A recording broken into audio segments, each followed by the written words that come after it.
When local business owners have a passion for a project and put that passion into motion, great things happen in the community. For example, Tamara Felden from the Artsy Bookworm, with her dream of putting 3 books into the hands of every second grader at Rock Island Academy.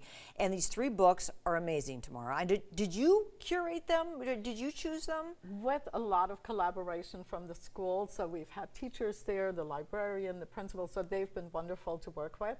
We wanted to find books for second graders because at this point these are books that they can read on their own. Okay, so good. We're not putting an additional burden into the lives of parents who perhaps have a lot on their plate as it is. So this is something that kids can do on their own. We wanted books that are representative of what teachers call mirrors and windows. In other words, books that reflect the experience of children in their lives and windows into something that perhaps they haven't experienced. I like that, mirrors and windows. And a kid in second grade is 7 or so, such a formative age. And how many kids at Rock Island Academy, how many children are we talking about, the number? So for the second graders, yes, we're talking a little more than 60 children. Okay, okay. Here are the 3 books. So we want to make sure that you see these so that you know what they're about. This one's called Most People. So tell me about Most People, Tamara. It talks about how do most people think about things? What do they feel about certain situations? What kinds of things do they like? Sorry. What kinds of things maybe upset them? And it makes the point that most people are nice people who collaborate well with other people. That's it's neat. a very positive outlook. Love it. And it's very diverse, and it gives a lot of different situations that kids may have encountered. How about this one called Skin Like Mine?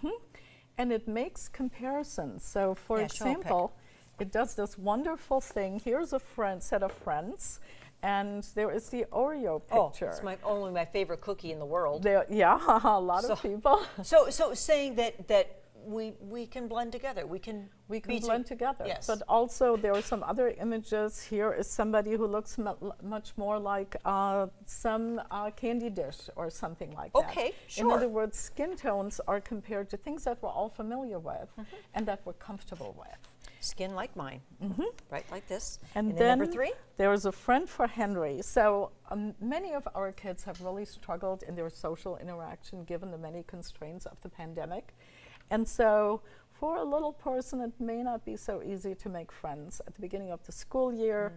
Different approaches and how does one connect to other children. And the book talks about, so Henry is starting and Henry is experiencing other kids, and without even trying, all of a sudden there's another kid who has something in common with him. They both come together over the goldfish bowl, and that's their interest. And suddenly here's a friend for Henry. And so it's also a very hopeful outlook in the face of some adversity. So when school restarts in August and the 60-some second graders of Rock Island Academy each have all 3 of these books, they'll learn about these books together, study them together. They will actually own the books. They will take them home so they can independently read anytime they want to read, and I find that so important. I grew up, every household in my family had a bookshelf, and wherever I showed up, my cousins were all older, wherever I showed up, I went to the bookshelf and got myself something to read.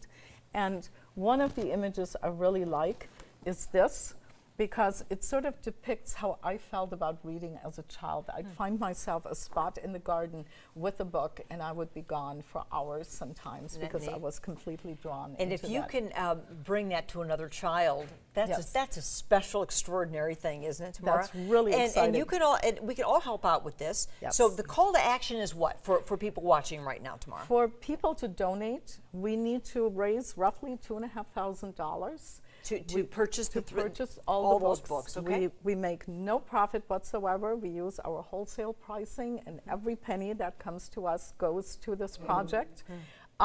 We have an IndieGoGo campaign underway. People can donate there. People can go to our Facebook page. People can come to the store, whatever is comfortable. And I think it's a very worthwhile goal. We're hoping that perhaps people get so excited that they might go ahead and overshoot our goal, then we will expand this initiative. I know you'll use it all in a special way tomorrow, and thank you for your heart for books and for reading. The Artsy Bookworm in Rock Island is where you can go to find out more and help in this as well. Thanks, Tamara. Thank you. Happy summer to you. Happy summer to you. We're going to wrap it up for today's show. Thanks for watching. Your news at 4 is next. Good night for now.